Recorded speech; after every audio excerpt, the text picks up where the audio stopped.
cette première émission du quart d'heure géologie proposée par le Géoparc Beaujolais. Pour ce premier opus, nous vous proposons une escapade spatiale et temporelle autour du mont Brouilly. Le mont Brouilly, pour les habitants de Lyon et du Beaujolais, demeure bien connu. C'est en quelque sorte le paysage de carte postale du coin, le monument naturel. Mais pour beaucoup, le mont Brouilly n'est peut-être qu'un mystère toponymique. Alors pour commencer, le Beaujolais, où est-ce ? À l'est, il y a le Rhône, avec son principal affluent, la Saône. Tous deux serpentent vers le sud, vers la Méditerranée, dans une vaste plaine humide. De part et d'autre de cette plaine, il y a deux massifs montagneux, les jeunes Alpes d'un côté, le vieux massif central de l'autre. Notre pays beaujolais vient se positionner à la frontière entre le massif central et cette plaine. Il a pour capitale Villefranche-sur-Saône.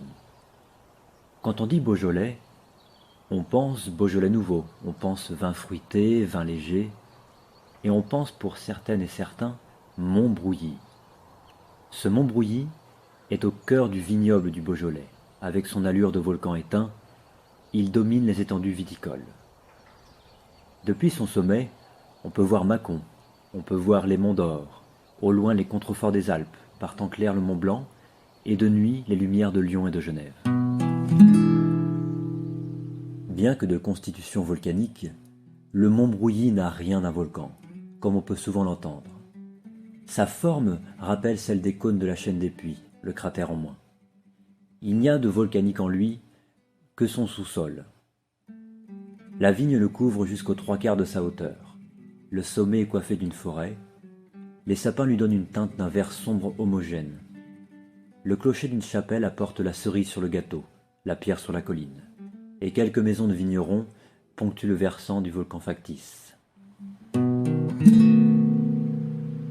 La question est, quelle histoire ? Quel processus ont fait du mont Brouilly un faux volcan en roche volcanique ?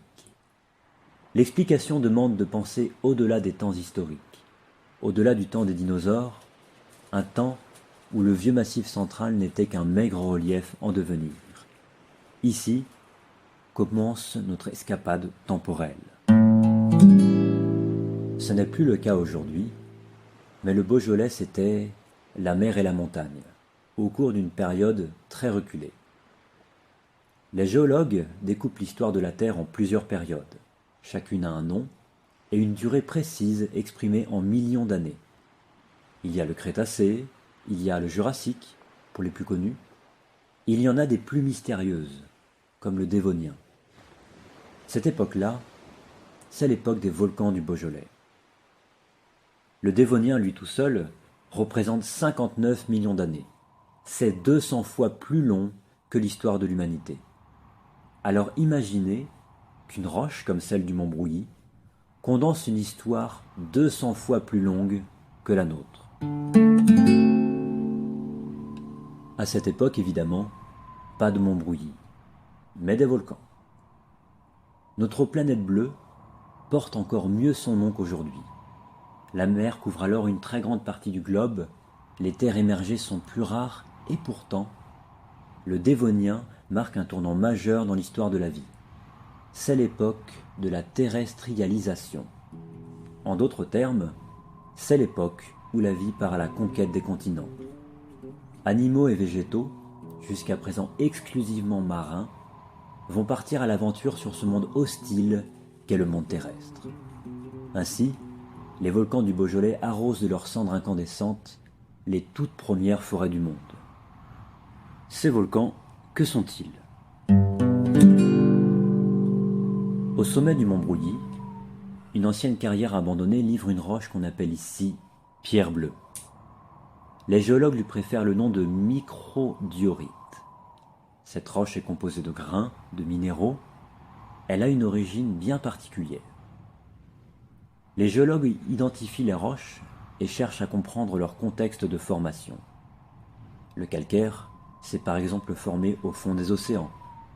Le granit est issu d'un magma refroidi à très grande profondeur. La microdiorite, notre roche bleue du mont Brouilly, s'est quant à elle formée en bordure de plaques tectoniques. Au Dévonien, Le Beaujolais est alors témoin de la dérive des continents.